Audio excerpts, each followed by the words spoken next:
teman-teman semua, perkenalkan nama saya Marcelina Putri Elisa Simpat. Saya dari kelas 12E SMA Katolik Santo Fransiskus Xaverius. Nah teman-teman, pada kesempatan kali ini saya akan mengerjakan tugas keterampilan sejarah dengan judul Menjadi Pemimpin Negara. Nah tujuan dari saya membuat video ini adalah agar peserta didik itu dapat mengidentifikasi, menganalisis, dan membuat simpulan dari kehidupan pada masa reformasi. Nah, masa pemerintahan yang akan saya bahas adalah masa pemerintahan B.J. Habibie. Selamat menyaksikan. Nah, teman-teman, masa pemerintahan B.J. Habibie yang dimulai dari 21 Mei 1998 sampai 20 Oktober 1999 adalah era transisi krusial yang bercirikan reformasi demokratif, pemulihan ekonomi pasca krisis 1998, dan kebebasan pers. Ia mengambil kebijakan krusial seperti referendum Timor Timur, otonomi daerah, dan pemilu multipartai untuk meredakan krisis politik dan ekonomi yang memberikan dampak kebebasan berpendapat dan stabilitas ekonomi bagi masyarakat Indonesia. Nah, teman-teman, selanjutnya tokoh-tokoh yang berperan penting.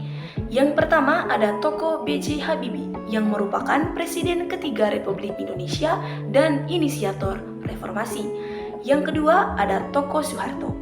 Soeharto merupakan presiden yang sebelumnya mundur dan memicu transisi. Yang ketiga ada tokoh Wiranto. Wiranto merupakan Panglima ABRI yang kemudian menjadi TNI dan berperan dalam transisi keamanan. Yang keempat ada Ginanjar Kartasasmita. Ia merupakan Menteri Koordinator Ekonomi, Keuangan, dan Industri. Dan yang kelima, tokoh-tokoh pro-demokrasi atau reformasi yang meliputi tokoh mahasiswa dan tokoh politik yang menekan untuk perubahan. Nah, selanjutnya ciri khas periode pemerintahan. Yang pertama, reformasi dan demokratisasi, menjadi transisi dari otoritarianisme Orde Baru ke era demokrasi. Yang kedua, kebebasan pers. Undang-Undang Nomor 40 Tahun 1999 yang menghapus pemberedalan pers. Yang ketiga, teknokratis. Pendekatan kebijakan yang berbasis keahlian mengingat latar belakang Habibie sebagai teknokrat. Dan yang keempat, pemulihan krisis. Fokus utama pada penstabilan ekonomi atau kurs rupiah dan reformasi politik. Teman-teman, waktu pemerintahan B.J. Habibie berlangsung selama 1 tahun 5 bulan yang dimulai dari 21 Mei 1998 setelah mundurnya Soeharto hingga 20 Oktober 1999 yang pidato pertanggungjawabannya ditolak oleh MPR.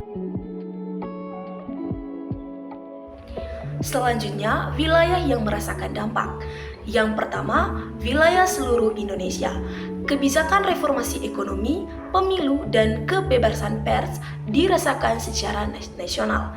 Yang kedua, Timor Timur atau sekarang dikenal sebagai Timor Leste. Wilayah yang paling terdampak langsung akibat kebijakan referendum yang berujung pada lepasnya wilayah tersebut dari Indonesia. Yang ketiga, daerah-daerah seperti otonomi daerah yang memberikan dampak perubahan struktur pemerintahan di tingkat provinsi dan di tingkat kabupaten. Selanjutnya, alasan kebijakan krusial dikeluarkan. Yang pertama, krisis moneter dan ekonomi. Perlu tindakan yang cepat untuk memulihkan kurs rupiah yang terpuruk. Yang kedua, ketidakpercayaan rakyat. Perlunya mengembalikan kepercayaan masyarakat terhadap pemerintahan pasca kerusuhan Mei tahun 1998. Dan yang ketiga, tekanan internasional. Kebutuhan untuk menunjukkan komitmen pada demokrasi dan HAM, terutama terkait isu Timor Timur. Nah, teman-teman, yang terakhir, dampak kepada masyarakat. Yang pertama, demokratis. Terbukanya ruang aspirasi kebebasan pers, dan terselenggaranya pemilu multipartai tahun 1999. Yang kedua, perekonomian yang stabil. Kurs rupiah terhadap dolar Amerika Serikat menguat dari belasan ribu menjadi di bawah 10.000 rupiah. Yang ketiga, reformasi hukum atau politik. Pembebasan tahanan politik, reformasi ABRI atau dewi-fungsi dihapus, dan pembentukan Komisi Pemilihan Umum atau KPU yang independen. Dan yang keempat, ketidakpastian keamanan. Lepasnya Timur Timur menimbulkan konflik sosial di wilayah tersebut. Nah, teman-teman, sekian penjelasan materi dari saya mengenai masa pemerintahan dari B.J. Habibie. Semoga apa yang saya jelaskan dapat teman-teman mengerti dan bermanfaat. Sekian dan terima kasih.